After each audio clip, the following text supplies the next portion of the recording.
Good morning. So this is going to be Tristan's seventh day, is that right? Sounds about right.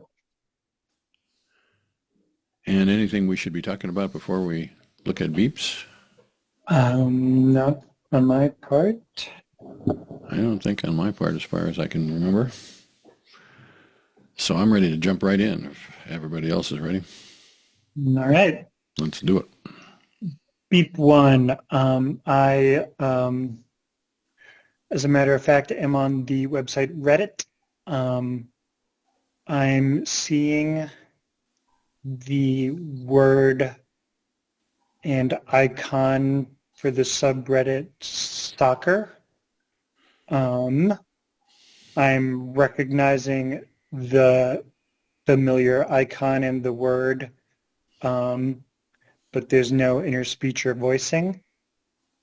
I am feeling a sort of affective anticipation of the pleasure of clicking on the link is another component. So I'd say those are two components so far. And then the third component is I have a diffuse bodily anxiety about a that's somehow related to setting up a film screening. I'm thinking wordlessly here, but it's something along the lines of, uh, did I get the time right? Is this going to all get messed up? And it's related to the person I'm texting with not being competent and being frustrating to work with.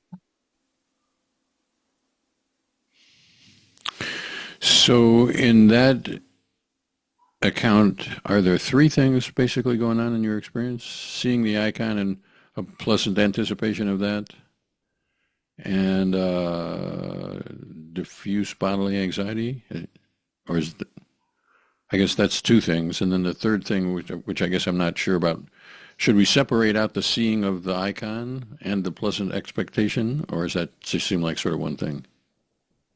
Mm, um, yeah, they seem a little separate because in the seeing the icon, there's the recognition of just of the word soccer.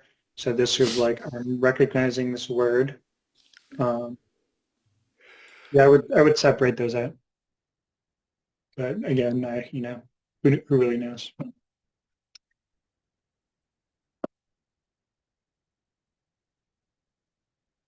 Excuse me, I sneezed and turned off my muted so you didn't have to hear that, but pretty good sized sneeze. Allergy season, I guess, for me. Sorry about that. Okay, so you were saying that it seems like it's sort of a separate thing. The seeing and recognition is one thing, and the pleasant expectation is another. Yeah, I mean, it might be part of the same thing. Maybe it's I don't really know how to differentiate. Um, Okay, and and then there is the diffuse bodily anxiety, yeah, and which is also a cognitive anxiety, actually. So. so let's start there. So does this seem like I am mostly cognitive? I'm thinking, did I get it right? Is she going to mess up? She's not competent, whatever. All that's those all seem like sort of cognitive deals. And is that what I'm calling anxiety, or do I have a bodily sense of those things, which is Well, to describe it, I would say that as a matter of fact, I have been having a, just been bombarded with these cognitive thoughts about how this thing is going to go wrong. And at the moment of the beep, um, those are all present, but I'm not thinking about one particular aspect of those thoughts. It's just sort of like an overwhelming state of being, I guess. So it's certainly an anxiety. It's certainly bodily. It certainly has a cognitive component as I'm thinking of all these things that could go wrong. I just can't look at any which particular thing at this exact moment I'm thinking about. So I guess what I'm trying to figure out, and I'm not sure that this is the right question to ask, but anxiety is generally described as a sort of an affective thing, and the being bombarded by a bunch of thoughts seems like sort of a cognitive thing. Right. And so does this seem like sort of fundamentally a cognitive thing or a fundamentally an affective thing? Or doesn't that question it just doesn't make sense? They're so intertwined or whatever. Well, I would say that in my, you know, I don't necessarily know if I would make that separation for myself between it as far as differentiating those things. I would say at the moment of the beep, it is um,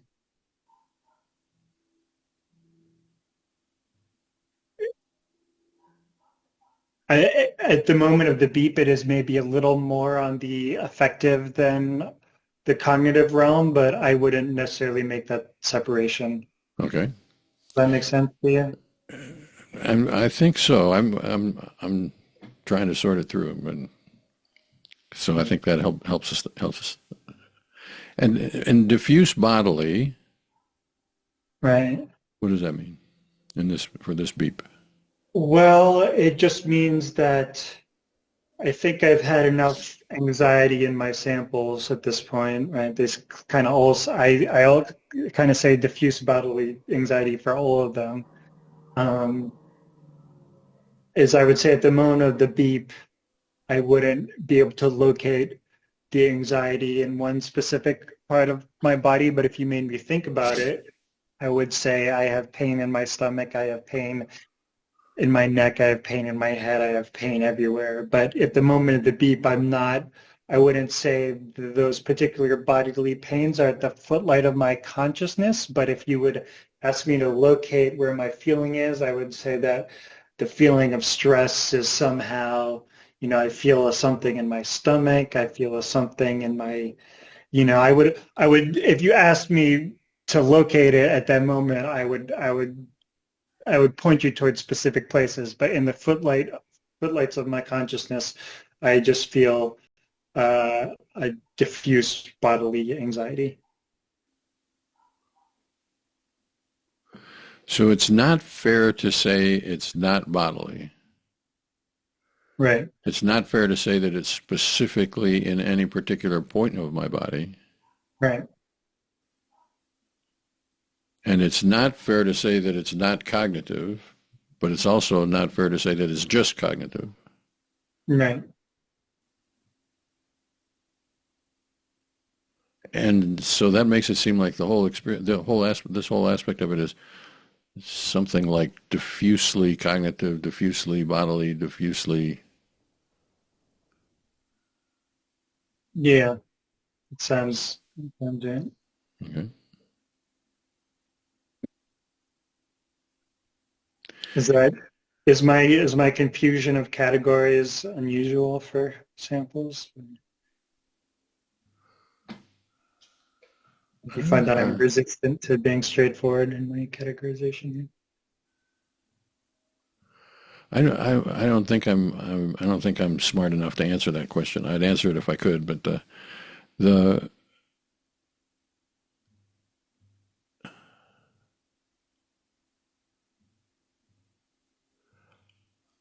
I would well let me put it this way in answer to that question. I would say some people are quite clear about things, and they would say, I was having a visual image and this is what I was seeing, and somebody else would say I was innerly speaking and these are the words that I was saying. And other people would say I was thinking and it was pretty clear to me what I was thinking, but I wasn't thinking it in words. Some people are clear like that, and some people are not. And you're at the not end of that spectrum, I would say. These kinds of spectrum, these kinds of things, and and I'm just trying to figure it out. That's it, So the fundamental question is something like, is Tristan's experience just like everybody else's experience, but he has a way of talking about it which makes it seem sort of diffuse, Mm. or is his experience actually quite different from people who don't use, wouldn't occur to them to use the word diffuse? Maybe this is a verbal thing for Tristan. I don't think that's the case, but I'm open to that as a possibility. And so I would say that's why we have to do this project multiple times, is that we have to sort of learn how to speak in ways to each other that we know what we're talking about.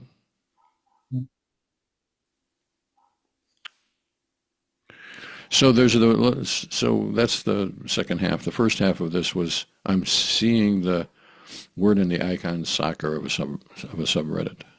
Right. And does that mean I see it and I recognize this is the soccer subreddit and I'm looking forward to going there? But it isn't like I'm saying to myself, aha, this is the soccer subreddit. And it's just... Well, I see it and it's on a big page and it jumps out to me that the word soccer. So I'm recognizing that word. And I'm also recognizing the icon. And I would say if we're putting numbers on it, that's probably the most prominent thing in my experience. And then I would say that there's also an affective side, is that I'm anticipating clicking on it and anticipating pleasure or experiencing pleasure. No, probably anticipating pleasure if I click on it. Okay. And when you say the word soccer jumps out at you, does it jump out at you as a word soccer, or does it jump at you as the meaning of the soccer subreddit? This is a signpost that I'm going to. As a word soccer. So if I'm driving down a freeway and I see a green sign with white letters that says Los Angeles, I think I would be thinking of that as something about this is the distance from here to Los Angeles. Hmm. But I wouldn't be thinking about the word Los Angeles. I would be thinking about how far I am from Los Angeles. Hmm. I would say that I, in this case, am thinking about, or I'm recognizing the word soccer, and that recognition is part of. It's definitely the word that pops out. So it's the word soccer, not the meaning or the lexical significance, semantic significance of soccer. Is that right? It's the word. It's the word itself. Okay.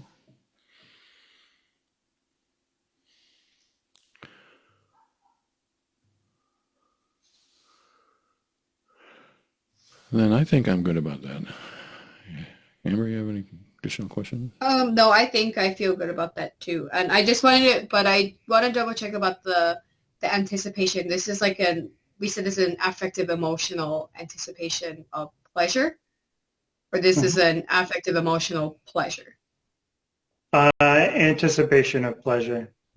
Got it. Okay. Got it. Then I'm good.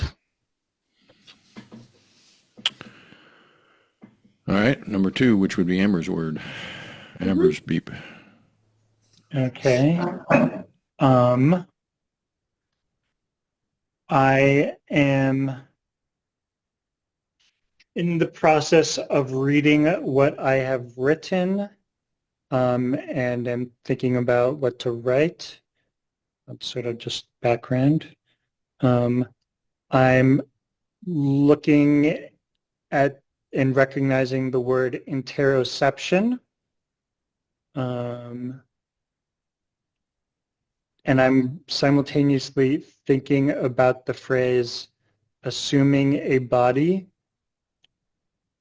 And I'm also thinking about, I'm trying to put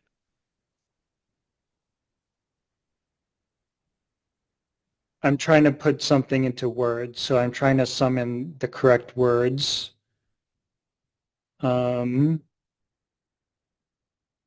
and I'm feeling some anxiety about this.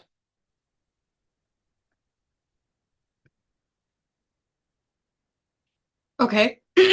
So is this 3 or 4 things? Interoception.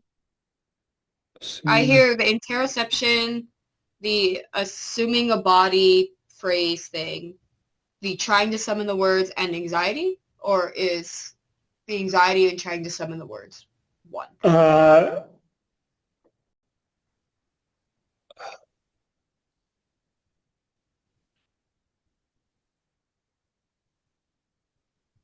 think we could say anxiously trying to summon words. Okay. Okay. And of these 3 things, which is the most salient in your experience, the most prominent? The trying to summon the correct words. Okay. So I'm anxiously trying to summon the correct words. How is that present in your experience? Let me try to think about it and not try to describe it in some poetic way. It's present in, I've got this word I'm looking at. I've got this sort of phrase that's in my mind, but I'm trying to reach for something else that's not those. I'm trying to reach for something that I don't quite have yet. And I take it this reaching is like a metaphor of like a cognitive, well, am I getting that right? Is there some kind of, is that a metaphorical reaching or is there like a cognitive? That's just a metaphor. Okay, so I'm somehow cognitively, is this a cognitive process? I haven't asked that. Yeah, yeah. Okay, so I take it I'm somehow cognitively reaching for something that isn't there yet, or words that aren't there yet. Yeah. Yeah. And is this, I hear that there's this, like I'm anxiously reaching for it, but is there some kind of process that's happening? Is this like I guess what I'm trying to ask is this like a series of thoughts? Like, it's not like I'm going through a list of things, I'm saying this or that, or is it just I understand myself to be reaching for something that isn't there, or yeah. Well, it sort of, I think that would take me beyond the precise moment of the beep, for example. Okay. I mean, in this process, there might have been a visual image of like a blind man's cane before. There's like words are starting to come to mind. At the moment of the beep, I can't necessarily say, I'm just trying to find something. I'm trying to pick out the right word, try to summon the right word, trying to summon the right thought to put in the right order. Okay. And at the moment of the beep, is that in words or images? No. Okay.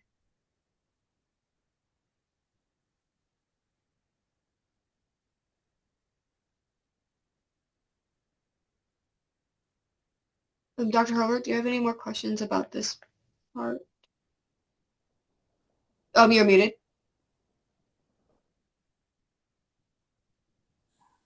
The anxiously reaching, we haven't talked about the anxiety portion of this. Okay, yeah. Are you good on the other part? Yeah. Okay, so in terms of the anxiously reaching, how is the anxiousness part present to you?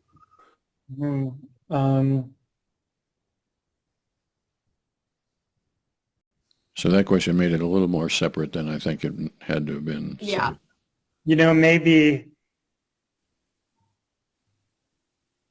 I mean, I'd say this whole cognitive process, there's an element of anxiety, but the anxiety is just kind of a constant bodily feeling through this. So maybe that's why, I could say anxiously reaching, I could say there is a fourth diffuse anxiety.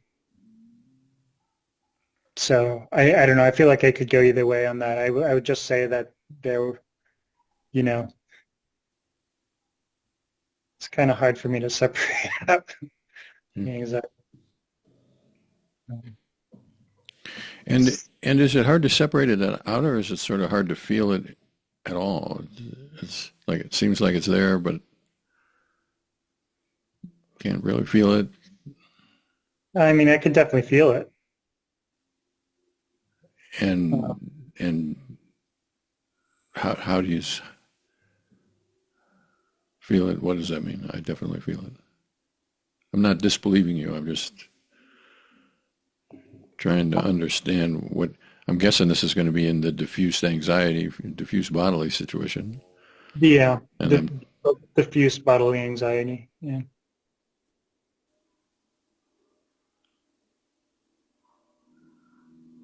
and it's there diffusely bodily, but not specifically bodily. Right.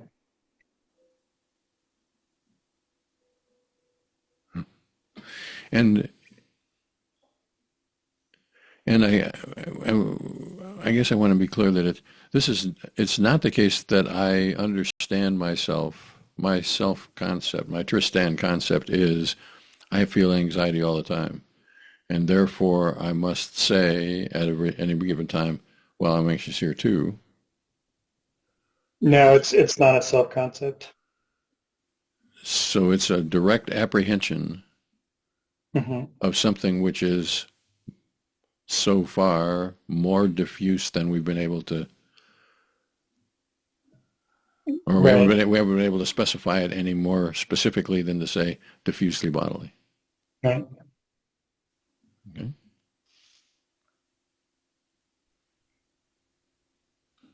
Okay. Okay. Now we've got the phrase assuming a body. Hmm. How is that present in your experience? That is present in my mind, but I'm not innerly voicing it or hearing it. It's just it's just a word it's just a phrase I'm thinking about. And when you say I'm thinking about this phrase, is this I'm thinking about the meaning of the phrase, or I'm thinking about the assuming a body and it's those three words that are there and that's it? It's the three words. So my experience is not so much I am thinking about assuming a body, but rather I am thinking assuming a body. Right. Okay. And the words are present, Yes. but it's not spoken, heard, or anything like that. They're just there. Right. And is it words that are there or that phrase that is there? The phrase. And if one were to speak that phrase, assuming a body, it would take a second to unroll it. Mm. Is that unfolding or unrolling or whatever present to you, or is it just this whole thing, this phrase, just is there? It's the whole thing. Okay.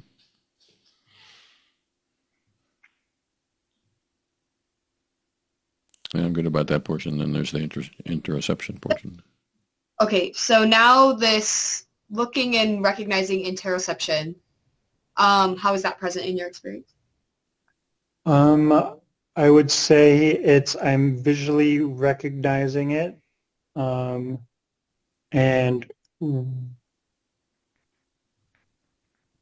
recognizing it as a word without innerly voicing or hearing, and without much. I wouldn't say I'm recognizing it with comprehension. You are recognizing it with comprehension? Yeah. So it's not just that I'm recognizing the word interoception. There's something, it takes like a step further than just the word being there. Is there something about the meaning of it too, or like the definition of the word, I guess? I wouldn't be able to disentangle that. I would just say I'm recognizing with comprehension. Okay. And does that make this somewhat different from the soccer of the previous beep? Or is it really sort of the same And with the process? recognizing with, um,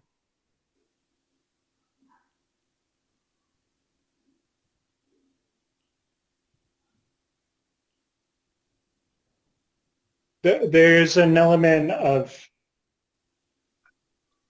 iconicity to the soccer that's different from here. Whereas there's more of a visual component of like something on the screen I recognize that will has different affordances. But let's just say to make this clear, it's not dissimilar, I guess. I don't know. It's not just similar, is that what you said? No, let's say that the comprehension that there's more. I don't want to kind of complicate this, but there's something to do with seeing that word and looking for other words, like it's somehow involved in that process. We're talking about synchronicity or soccer here? About Interoception. interoception. Interoception or Yeah, interoception is somehow I don't know. It's involved in this process. so let me tell you how I understand this at the moment, or you tell me whether this is on the track. Soccer has a sort of a pointerness to it of an icon, and interoception has a semantic nature, part of a semantic consideration. Yeah, Is that right? good. That's good. But they're both present as words, Uh-huh. not primary. Even the interoception not primarily present as its meaning. Is that right? Correct. Yeah. Okay. Okay. And I think I'm good. Me as well. Mm-hmm. Number 3. All right. Number 3. I'm as a matter of fact playing chess. I'm visually recognizing the position. I'm anxious about my chess position. And it's very difficult for me to describe what exactly is going through is I'm thinking about in relation to the position at the exact moment of the beep, but I'm sort of running through visual positions and possibilities in my head, sort of thinking of how to defend my back rank, imagining my knight moving backwards. Imagining how my knight moving backwards will not defend it properly. So I'm sort of in a process of cycling through these sort of visual possibilities, as well as mostly visual possibilities, which have an effective component of none of these are good. So I'm cycling through a bunch of visual possibilities. At the moment of the beep, I'm not sure which one I'm at. Is that right? Well, Is that right? Yep, that's right. Okay. And what does visual possibilities mean? Um, for example, I'm looking at my screen and I see the knight in one square, but in my mind's eye, I'm imagining the knight moving backwards to capture another piece. And so by that, does that mean that I Uh, innerly see, imaginarily see, whatever you want to call that, my y- knight having moved backwards? yeah, it's innerly. I'm not looking at the screen and seeing my knight moving on the screen. It's innerly, yes. And and clearly, and I see this new position of my knight innerly clearly. Mm,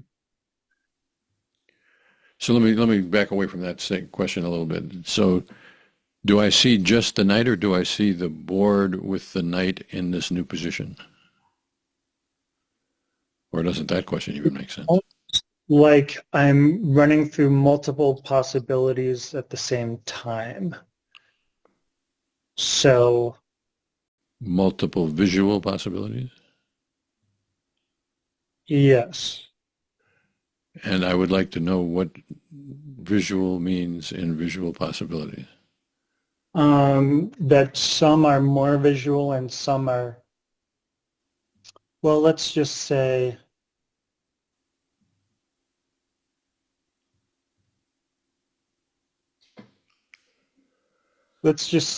I'm seeing the board and I'm innerly mostly seeing the knight moving positions on the board. So I'm seeing in actuality in front of me the board, and I'm innerly seeing um, just the knight moving backwards to capture another piece. And do I see the knight in motion? So when you say I see the knight moving backwards, do I see the knight moving backwards, or do I see the result of a motion?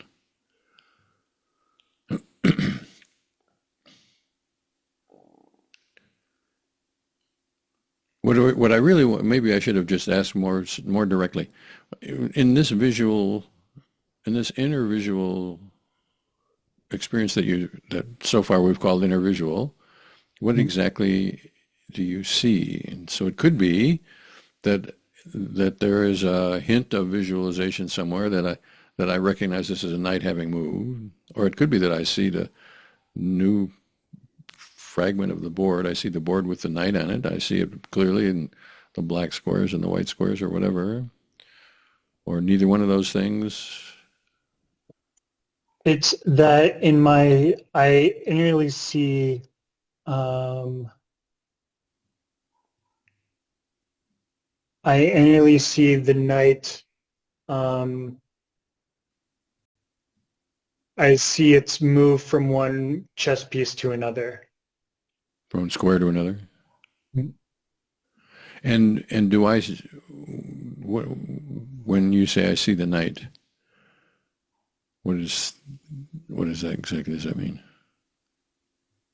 Well, the knight is a little icon, so I'm seeing that same icon move backwards to a different square. So this is not so much like I see a three-dimensional standing up on a chessboard knight. I see a square with the Yeah. knight icon in it. I'm seeing the same squares I'm looking at on the screen, and I'm seeing the same knight icon that I'm looking at on the screen. Okay. And when I say I see it innerly, does that mean that I see it on the screen out there on the computer? Or does it mean No, I no, okay. it's separate. It's inner. And and do I see the chessboard as well innerly? Or is it just the knight? Um, it's the chessboard is there, but kind of more vague. It's not like I see everything on the chessboard. It's like um, I see a sort of chessboard, but I mostly just see the knight moving from one square to another. Okay. And do I see in my inner imagination, do I see the knight clearly? Um, Mm, So the alternative to that would be something like, well, I sort of hintily see, or I see something that I know to be the night, or I don't actually see the night at all, but I understand myself to be visualizing it, even though I don't see it. There's a whole lot of whole range of possibilities that could be trying to figure it out. I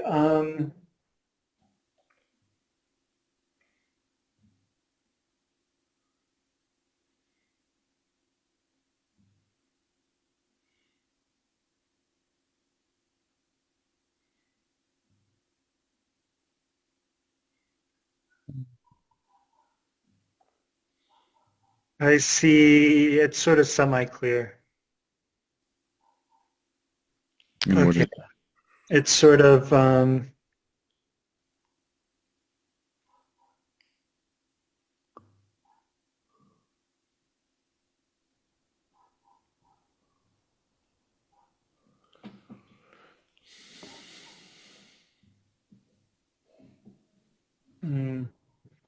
it's kind of hard to answer.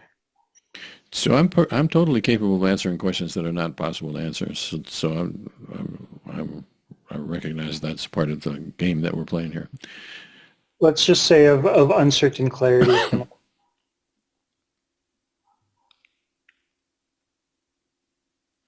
And it would be possible in some worlds to make a distinction between seeing clearly something which is unclear itself, like in the real world, and it's foggy or dark or something, and I'm seeing clearly, but what I'm seeing is foggy.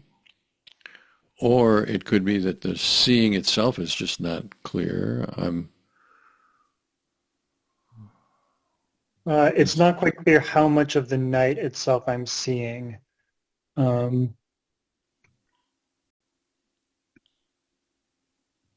since I'm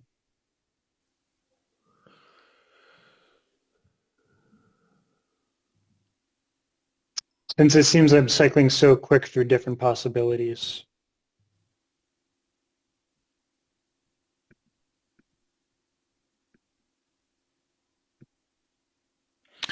So what I've got, I guess, is at the moment of the beep, in some visual way, I am cycling through the possibilities of where I could move my knight, mostly backwards to protect the last rank. Of how I could defend my back rank, including moving the knight backwards. So it's mostly about defending the back rank rather than moving the knight. Um, yes, I see the rook moving to the back rank, and I'm imagining my knight moving backwards to take it. And are those sort of separate things? I see the knight moving and I see the rook moving on two Um, separate seeings, or does it? it's the same actually. Yeah, the knight's moving backwards to capture the rook. So I just made this more complicated. Well, I think this might be the first time we've tried to describe a inner visualization.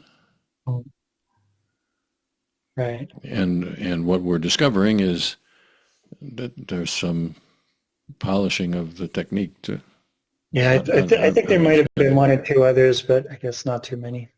Okay. And there's some anxiety about these. And is there the anxiety about this particular move and then another anxiety about that particular move, or is there an anxiety about I'm in danger here, losing my... The anxiety is something about none of these moves are good. Okay. And is there a way to describe how that anxiety is present? Um, uh, I would describe this as a more cognitive anxiety. uh, as in its bodiliness isn't as much present to me at the moment. I'm just sort of um, I'm just sort of cycling through a lot of possibilities at the moment, and I'm not satisfied with any of them, and I feel like I'm going to lose.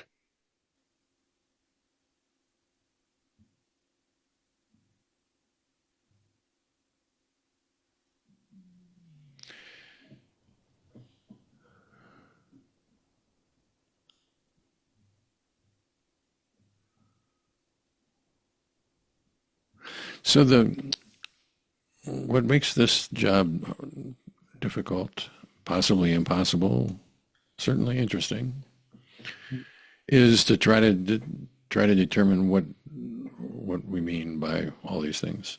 So the word cognitive is something of a problematic word for me. I use it a lot because I don't there aren't too many better words, but the problem with cognitive is that cognitive can refer to a process that has nothing to do with experiential.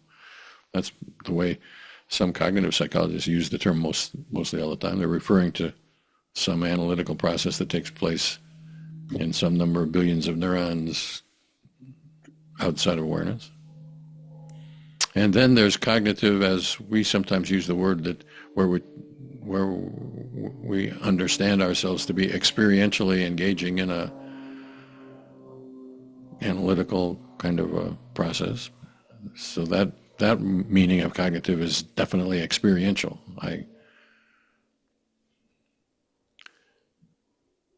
And then when it comes to feelings, well, there is the experience of anxiety, which does not involve bodily aspects. A lot of people report feeling anxiety and say there's absolutely no bodily thing here, and they generally use terms something like mental. This anxiety is mental as opposed to bodily. It's anxiety. It feels like anxiety, every bit as anxiety as if it were in the body, but I don't feel it in my body. So I call that mental, and I don't mean that to mean cognitive. I mean that this is a feeling of anxiety, doesn't have any bodily aspect. And then there's anxiety, which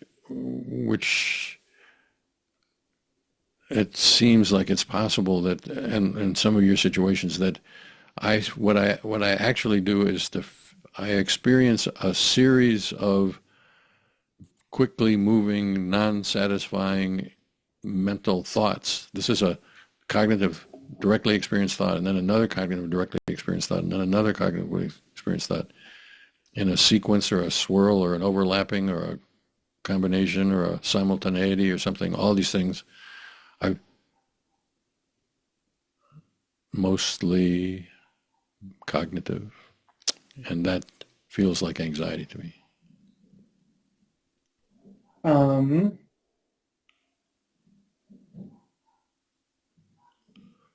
well, that was, I mean, I would say that definitely feels like what I feel, but it's not just that that sort of makes it seem like that the anxiety is epiphenomenal to the sort of quick succession of thoughts. I think epiphenomenal might be a little bit too extreme for me. I mean, I definitely feel like I have a lot of anxious thoughts, mental thoughts, but um,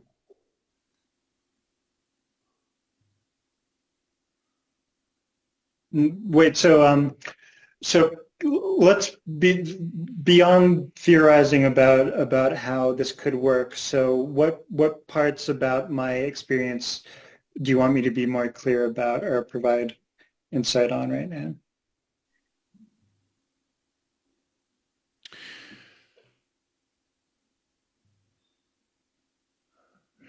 So in some usages, not necessarily yours, but in some usages, anxiety refers to a feeling that has no cognitive analytical pieces to it.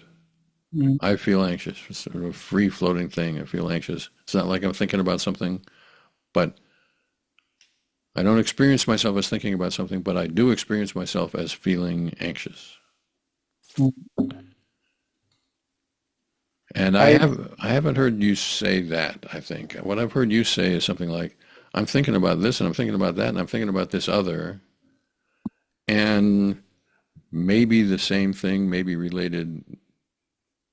I also could say I'm anxious. um, I mean, I would say I wouldn't necessarily know how to disentangle the mental from the thought from the anxiety. Only in this particular case, it seems more mental than, for example, my past samples, since it's so much wrapped up in just the logistics of its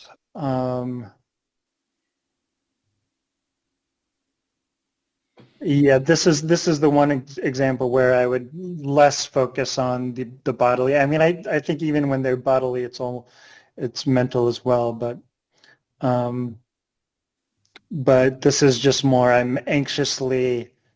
That's why I said I made it one thing, and this one is just I'm having anxious thoughts about my chest position. Um, Okay. yeah. And then I guess to return to the visual, what I'm remembering that we ended up with about the visual portion is it's inner. I don't superimpose these moves on the outside screen. It's visual, Mm. but it's inchoately visual, or it is not fully articulated visual. Right.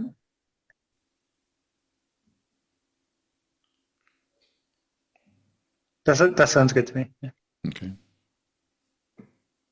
And quickly in succession, Right. and somehow tinged with anxiety. Right. And whether that anxiety is the result of a quick succession of unsatisfying visualizations, or whether it is its own separate or separable feeling that accompanies that, maybe the result of, maybe whatever. That's sort of hard for us to say. Right. Right. Sure. It seems sort of integral. I mean, well, that sounds good. That sounds good. Okay. And I'm ready for number 4. I want to ask one more question before we go on. Sure. So the visually recognition, I think at the very beginning we said that there was a visual recognition. Is that just the inner piece? Or is there also something else with that at the moment of the beat? Oh, there's also the visual recognition of what my position is on screen. So I'm looking at the position of all the pieces, and I'm sort of have a comprehension of them. So I take it this is like I'm seeing it on the screen like I guess an outer, for lack of a better term that I can think of. Yeah, Like, yeah. okay. Yeah, sorry if I forgot to make that clear. I'm outerly seeing the chess pieces on the screen, Okay. and I'm using that to form the inner visualization. Okay.